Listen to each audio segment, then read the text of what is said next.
బంధువులరా, శ్రావణ మాస శుభ సందర్భంగా బృహత్ యజ్ఞాన్ని నిర్వహించుకుంటున్నాం. మరి సమస్త జీవుల్లో మానవుడు ఒక విశేషమైన బుద్ధిజీవి. అన్ని జీవులు జన్మతః ఎలా పుడతాయో అలాగే ఉండి జీవితాన్ని గడుపుతాయి. అవి కొత్త వస్తువులు కానీ, కొత్త పదార్థాలు కానీ, కొత్త ప్రాంతాలను కానీ కనిపెట్టవు, తయారు చేయలేవు. సహజ సిద్ధమైన కాళ్ళతో, రెక్కలతోటే అవి బ్రతుకుతాయి. అంటే కుక్కలాగే బతుకుతుంది, మరొక రకంగా బతకడానికి వీల్లేదు. పిల్లిలాగే అరవాలి, ఇంకొక రకంగా బతకడానికి వీల్లేదు. కానీ మనిషి పిల్లిలాగా అరవగలుగుతాడు, కుక్కలాగా అరవగలుగుతాడు. కుక్కలాగా బతకాలంటే కూడా బతకొచ్చు. కానీ మనిషిగా బ్రతికి దేవతగా మారాలి అనేది పరమాత్మ యొక్క ఉద్దేశం. అందుకే ప్రపంచంలో అన్ని వసతులు సౌకర్యాలతో ప్రపంచాన్ని సృష్టించాడు. ఈ వసతులు సౌకర్యాలు ఉపయోగించుకొని ఏం చేయాలి మనిషి అంటే స్వర్గాన్ని, మోక్షాన్ని సాధించాలి. ఈ రెండు మనకు డ్యూటీ. ఈ రెండు పనులు ఒక జన్మలో అయ్యేవి కాదు, అనేక జన్మలు ఎత్తవలసి ఉంటుంది. ప్రతి జన్మలో కొద్దిగా సాధన చేస్తూ, తపస్సు చేస్తూ ముందుకు వెళుతూ ఉంటాడు. కాబట్టి మానవ జన్మ ప్రత్యేకమైనటువంటిది, విశేషమైనది అని మనకు శాస్త్రాలు, వేదాలు చెప్తున్నాయి. కానీ మనిషి కూడా ఒక జంతువే.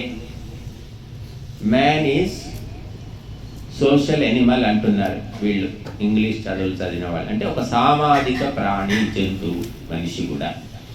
పెద్ద తేడా ఏమీ లేదు.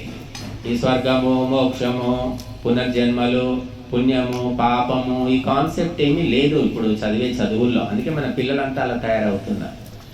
ప్రత్యేకంగా వాళ్ళకి చెప్పకుంటే వాళ్ళు అంతా మనుషులు, అంత జంతువులు అన్నీ ఒకటే, కోతుల నుంచి మనుషులు వచ్చారు అని ఒక సిద్ధాంతం కూడా నేర్పిస్తున్నారు. అది చాలామంది నెత్తికి ఎక్కింది. ఎలా వస్తారో ఎవరు ఆలోచించడం లేదు, బుద్ధి మూలకు పెట్టేశారు. మామిడి విత్తనం నుంచి మామిడి చెట్టే వస్తుంది, జామ విత్తనం నుంచి జామ చెట్టే వస్తుంది. మామిడి చెట్టు నుంచి జామ చెట్టు వచ్చింది అని ఎవరైనా చెబితే పిచ్చి పట్టిందా, లేకపోతే ఏమైనా గంజాయి తాగావా అని అడుగుతారా? మీరంతా అడుగుతారు కదా. కానీ ఇక్కడ ఎవరు అడగడం లేదు. కోతుల నుంచి మనుషులు వచ్చారు అంటే ఎవరు అడగడం లేదు, అది నిజమే నమ్ముతున్నారు.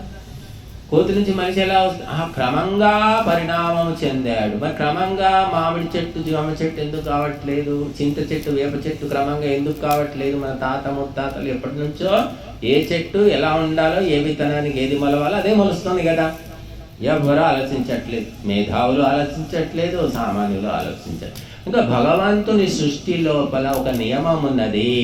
ఏ విత్తనానికి ఏ చెట్టు రావాలి, ఏ జీవికి ఏ జీవి పుట్టాలి. మనిషికి మనిషే పుడతాడు, కోతికి కోతే పుడుతుంది. ఆ వ్యవస్థ నడుస్తూనే ఉంది, మనం చూస్తూనే ఉన్నాం. కోతులు ఉండనే ఉన్నాయి. కోతులు, కొండ ముంచులు, చింపాంజీలు, ఒరాంగుటాన్లు, గొరిల్లాలు, ఎన్నో రకాలు ఉన్నాయి. అన్నిటికీ అవే సంతానం కలుగుతున్నాయి, మానవ సంతానం కలగడం లేదు.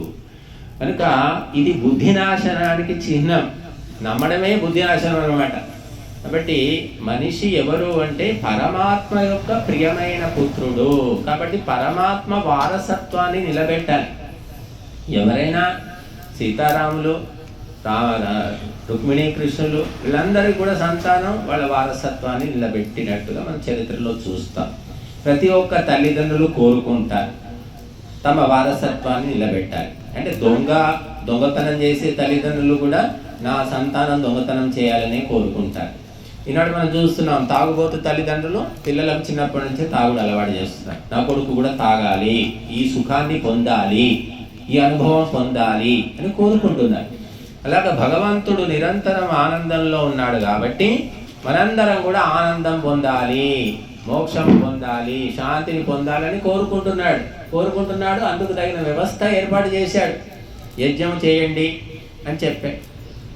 ఎందుకు? యజ్ఞం చేయడానికి అవసరమైన వస్తువులను ఇచ్చాడు భగవంతుడు. మన శరీరం అనుకూలంగా ఉంది యజ్ఞం చేయడానికి. ఏ జీవి కూడా యజ్ఞం చేయలేదు. కోతికి ట్రైనింగ్ ఇచ్చి యజ్ఞం చేయించగలుగుతారా మీరు? ఎక్కడైనా ఉందా? అది ఇంతసేపు కుదురుగా కూర్చుంటుందా? మంత్రాలు చదువుతాం, సరే మంత్రాలు అంటే రికార్డు పెడదాం, పోనీ కూర్చొని ఇలా స్వాహ అని మనుషుల్లాగా చేయగలుగుతుందా? చింపాంజీ, గొరిల్లా ఎన్నో పనులు చేయిస్తున్నారు. బట్ కేవలము మనిషికి మాత్రమే సాధ్యము కాబట్టి మానవులకే భగవంతుడి కర్తవ్యాన్ని నిర్దేశించి పెట్టాడు. కానీ మనిషే తప్పించుకున్నాడు, వదిలిపెట్టేశాడు.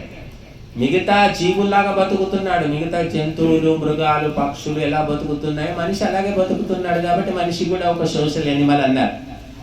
అంటే మనిషి బట్టలు వేసుకుంటాడు, మిగతా జీవులు వేసుకోవంతే.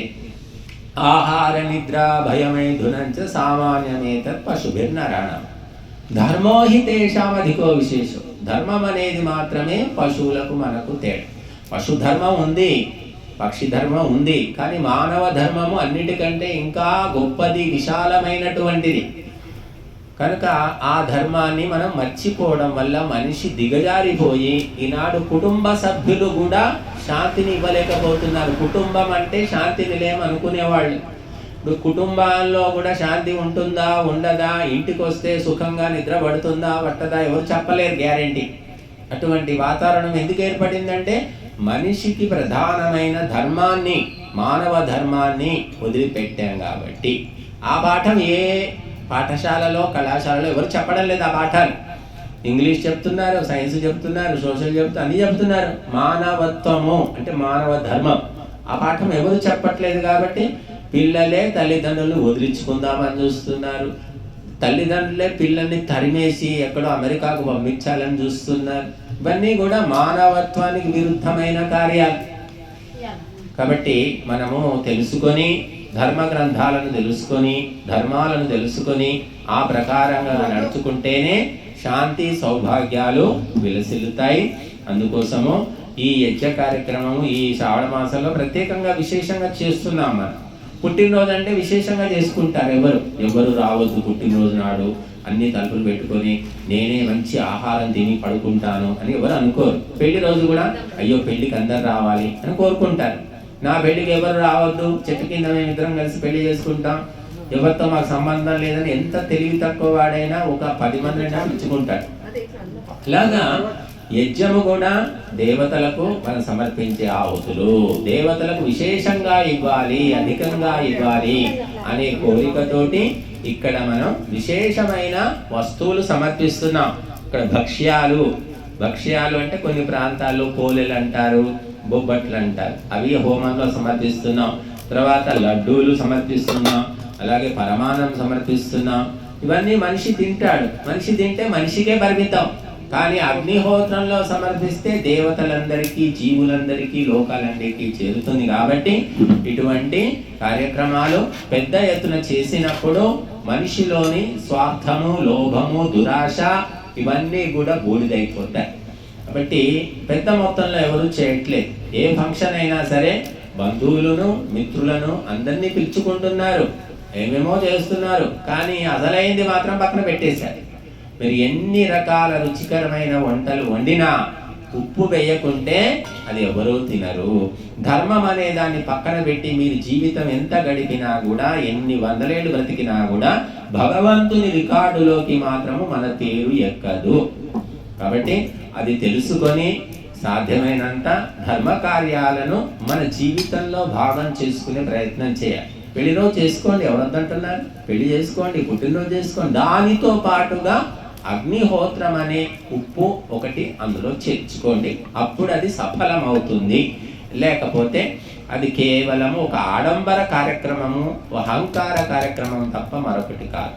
కాబట్టి ఈరోజు మరి అమ్మగారు నాగమణి గారు ఈరోజు ఈ బృహత్ కార్యక్రమాన్ని చేసుకుంటున్నారు. కనుక అన్నం పెడితే అరిగిపోతుంది, చీరలు ఇస్తే చిరిగిపోతాయి, కానీ అగ్నిలో వేసిన ఆహుతులో దేవలోకానికి వెళ్ళి మన బ్యాంకులో, మన పర్సనల్ బ్యాంకులో స్థిరంగా ఉంటుంది ఈ పుణ్యం. కాబట్టి ఇది మనం చేసుకోవాల్సిందే తప్పకుండా. బుద్ధిమంతులు, గుణవంతులు, పుణ్యవంతులు ఈ కార్యక్రమాలు చేసుకుంటూ ఉంటారు. కాబట్టి ఇప్పుడు మిగిలిన మంత్రాలతో ఆవతిస్తాము.